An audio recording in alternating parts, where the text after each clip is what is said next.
Hey, my friend, what's up? It's Keith Kalfas. And before we dive into this episode, I just want to say, sometimes when I record these podcasts, I'm outside. I'm on a job site. I'm on the go. So I apologize if you hear any background noises or anything going on. And let's jump into the show. So I've been thinking about, why do we work so hard, and why are we so ambitious? And we're always, I call it pulling the shit string of the avalanche of all the responsibilities. We keep taking on more, and we want to be successful so bad. And I've been thinking about this, and it's because we don't want to live in regret, right? But the more we move forward and the more things we take on, is the more stress and anxiety, the more responsibilities, where we feel rushed. And there's so many things on our schedule. We're like anxious that to get it all done, and we're exhausted. We work ourselves to the bone. But it's really because we don't want to live in regret. And the worst thing is to just give up and be lazy and let go and be apathetic and just not care and relax. And that's like torture to me. I remember Joe Rogan one time, he said something interesting. He's talking about if he lays around on the couch and relaxes, it's torture to him. But if he's went out and worked his ass off and accomplished like a whole bunch of stuff, and then he relaxes on the couch, it's pure bliss. Because he earned it, right? Like, I just really think that I can feel time going by so fast that the days are just whipping by, and it's the weekend again, it's the weekend, then the year, then it's Christmas, and then it's your birthday again, and these years are flying by. And take it from me, like, I'm straight up 37 now, and I just watched 7 years fly by so fast. So what happens is, I hope it happens sooner than later for you. You start becoming very familiar with your own mortality. Like, you can see your gravestone coming sooner and faster than you think. And you start looking around. Like, you ever run into clients or customers or people you haven't seen in a few years, or you start, oh my God, you're literally watching them get older in front of you. You're watching this happen, and then your time is ticking right now. Tick tock, tick tock, tick tock. I can feel the clock just beating over me. And what type of legacy are you going to leave? What are you going to do with your life right now while you have this beautiful opportunity? Do you understand how lucky you are if you have your health, your arms, your legs, your fingers, your toes, if you even have the ability and the freedom to go out and make things happen right now, because tomorrow you might not. So in these little micro moments of free time, just for me to be standing in this parking lot right now is ultimate freedom to spread my wings and do something with my life. What are you going to do with your life? Huh? What are you going to do with your life? And the next thing is not what you're going to do, because motivation only takes you so far. What the fuck are you going to stop doing, right? You can't move forward if you're in chains, stuck, right? People think it's funny how I get all animated, but that's how I really feel, right?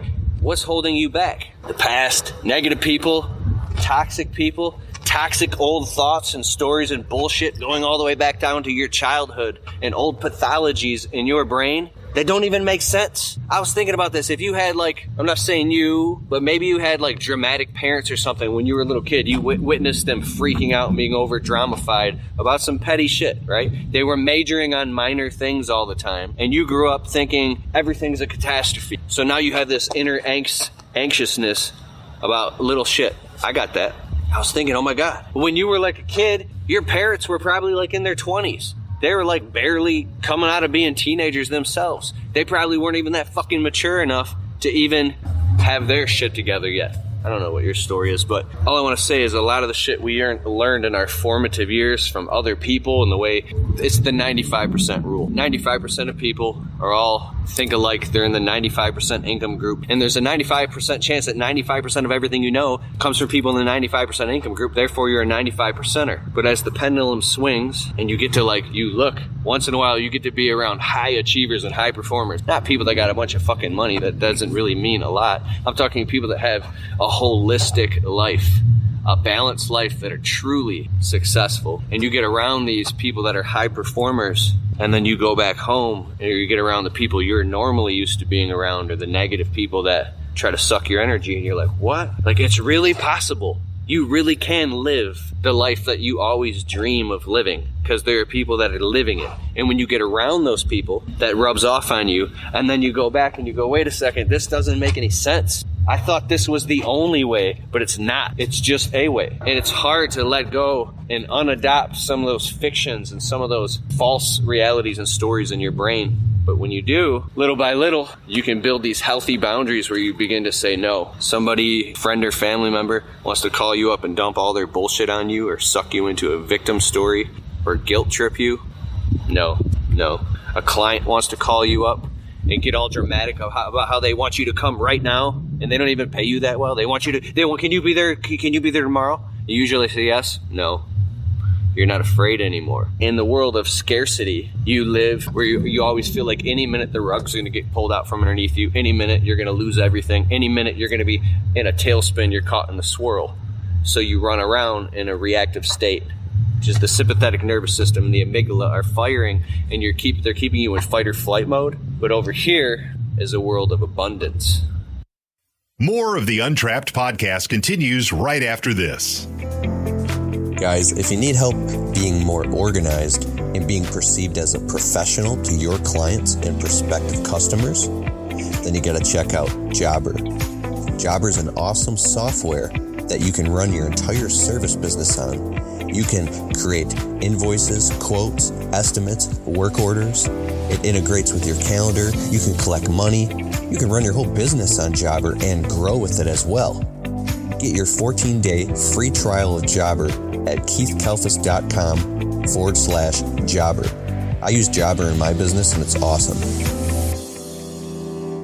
And now, here's Keith. This is when you live in equanimity and in abundance. You're mindful.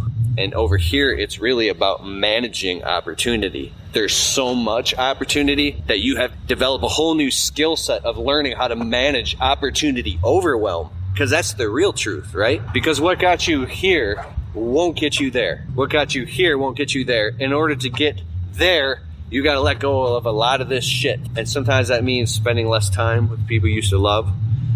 I'm not saying get rid of family members, but you can love them, but you don't have to like them, right? And spend less time with them consciously, and maybe catch them at their best. And what I mean by that is spend time with people more sparingly, much less. And if they suck your energy completely and they're that negative, then put up the boundary, and you might have to stop spending time with them altogether and cut them out of your life. And it's a hard thing to do. Cutting all those strings. Environment is key. Keep cutting those strings. And the more you do that, imagine like a hot air balloon wants to move up, but all these strings to sandbags are connected. And before you can go up, sometimes all you got to do is just start cutting all the strings. Little by little, it starts breaking free, and then you just naturally gravitate to this whole new place. And because you change your environment, the people you associate with, any old negative or bad habits that you had, here's another thing that works well. Go and purge. Go through your clothes, your closets, your shoes, all your shit. If you have stuff you've been holding on to since 7th grade, like literally get angry, get some big ass garbage bags, and go donate all that shit or throw it on the curb and get shit out of your life. Get rid of all the old baggage and all the little things. You got this stupid thing from like a long time ago and it's just sitting on your dresser.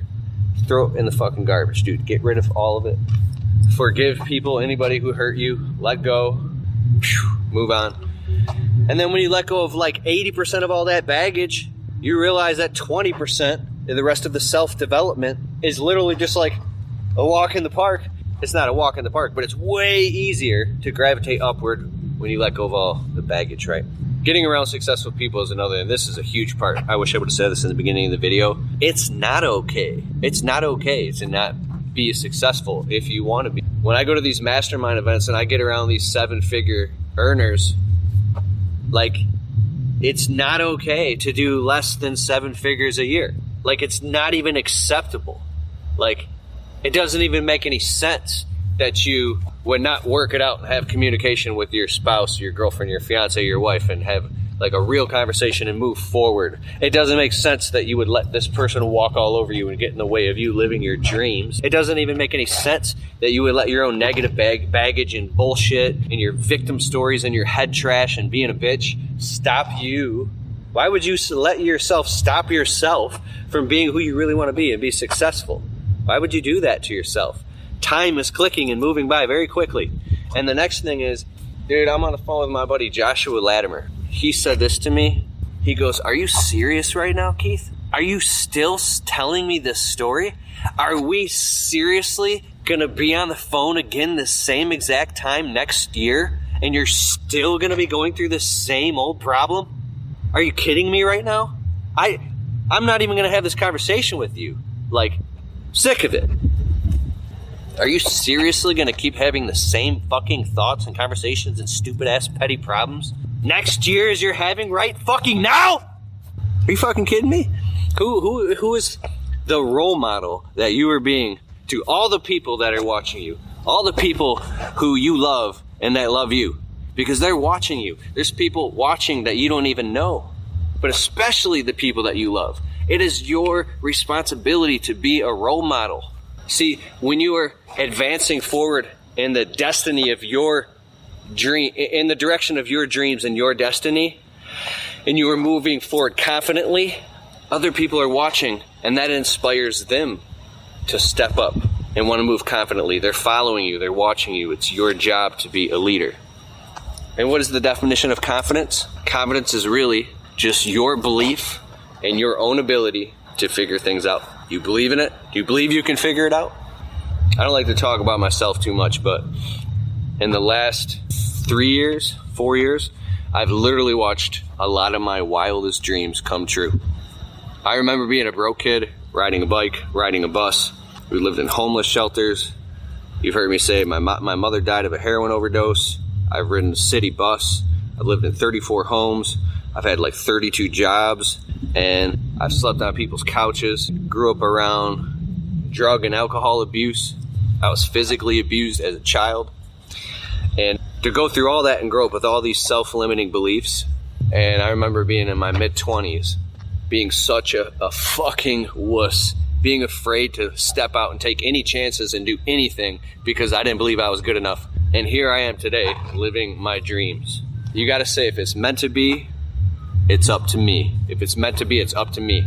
Go out and find the people, get around the people who are doing, being and having what you want to do, be and have in your life, and it'll start to rub off on you, and get the fuck away from anybody who's dragging you down, like ASAP right now. And comparing yourself to other people, that's a recipe for disaster.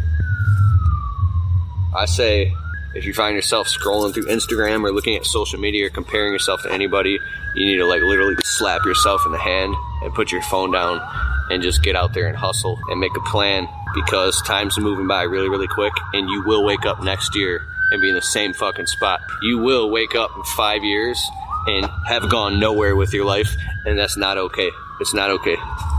I'm out. All right, guys, thank you so much for listening to the Untrapped podcast. Please share this episode with somebody you think it will create value for. And we're quickly moving up the rankings in iTunes in the category of entrepreneurship. So if you could please just take a quick moment to click the link below, or just go to the iTunes store and type in Untrapped podcast, and please take a moment to leave us a well-written, positive 5-star review. It would mean so much, and it really, really helps the show. And as always, you can go to my website, keithkalfas.com, to learn more. Or you can go to my podcast page on keithkalfas.com/podcast. All right, I'll see you in the next episode.